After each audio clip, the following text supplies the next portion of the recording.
Hi guys! Welcome back to my YouTube channel! So for today's video guys, nandito ako sa Admiralty sa my park. So makikita nyo dito is mga water drops display. And dahil umaga, so walang mga lightning siya guys. Kaya water drop white lang yung makikita. Pero bago yan, let's enter first!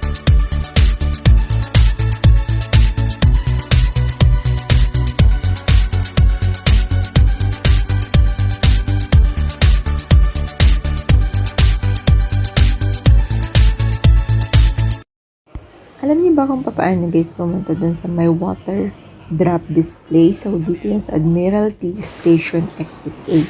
Pagkaling nyo guys ng Exit A, kumaliwa lang kayo and maglakad lang kayo pauna. So, una makikita nyo dyan is footbridge. So, punta kayo sa may escalator. May makikita kayo guys dyan na escalator and umakyat kayo pataas. So, pag-akit nyo sa taas, makikita nyo doon yung bridge. Medyo mahaba na bridge and papuntang park and then sa may seaside view. So, dito guys yan sa Admiralty, napakaganda ng view. So, kaliwat kanan is matataas na building ang makikita ninyo. So, let's enjoy and watch my video guys.